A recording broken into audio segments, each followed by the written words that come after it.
Jesus knew that God's plan for the Son of Man was coming to an end. And so he says in verse 42, "Father, if you are willing, remove this cup from me. Nevertheless, not my will but yours be done."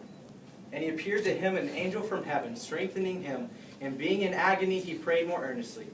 And his sweat became like great drops of blood falling down to the ground. In the scene, we see Jesus going against everything that modern culture will tell you to do. We see Jesus submitting himself to someone other than himself. Jesus submits himself to the Father because he knows that Jesus must submit to the Father in order for God's will and God's journey to come to an end. I see the idea of submission all throughout the Bible, specifically in Judges chapter 7, where we see God speaks to Gideon. You see, back then, your army was accredited to you as righteousness, wisdom, and power. God came to Gideon, who had an army that was 32,000 strong, and reduced it to a mere 300 men to defeat the Midianites. From our perspective, it might just seem like a cool miracle, but I might suggest to you to take another look. In the mid-14th and the late 13th century, armies were a big thing.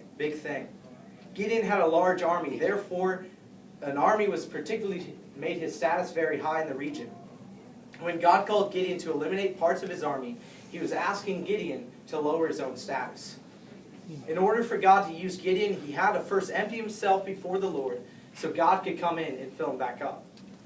So now we look at this and we apply it to our lives. In our lives, we pray so hard for victories, but I feel so many times we misunderstand the key to having a victory in a battle.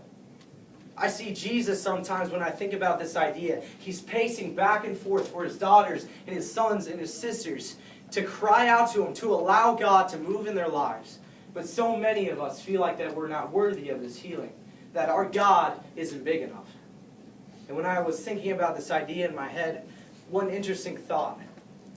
My God can die and rise again, but he's too small to move in my situation. That's good.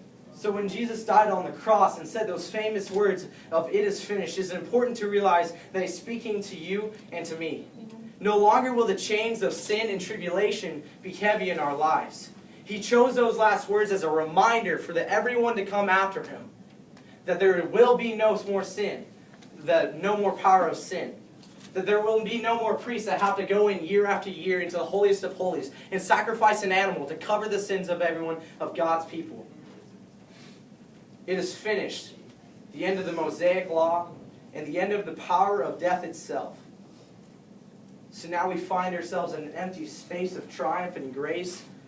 And may I suggest to you that in order for God to finish the plan in our lives, we must be like Gideon and submit ourselves to God. Yeah. We must drain ourselves of all the trials, triumphs, and attributes that we've built up our entire lives. We have to drain ourselves before the Lord so he can come in and fill us back up. So we also must be like Jesus in the garden. We go back to that verse and we see Jesus empty himself, crying out to God in agony. As it said, his sweat dripped to the ground like blood. We see Jesus in a very humble state, coming before the Lord saying, "God, take my cup." We must have that time in the garden. And may I go further on to say that 3 years ago, I had my time in the garden. I had my time before the Lord saying, "God, take everything from me.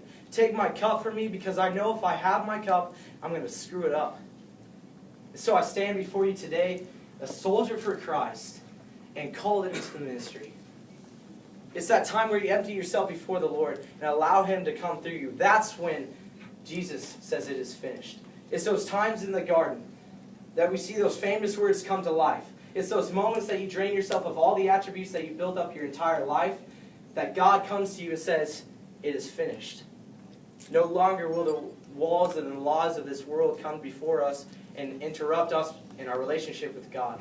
It's those times that we sacrifice everything that we have to God, that he's able to move in our lives, just like Gideon. They defeated the Midianites, not with its 32,000 men, but by a mere 300.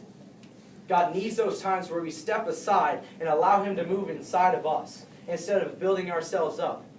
Gideon had high attributes in his line of work, but yet he understood that in order for him to have true success, he must sacrifice himself.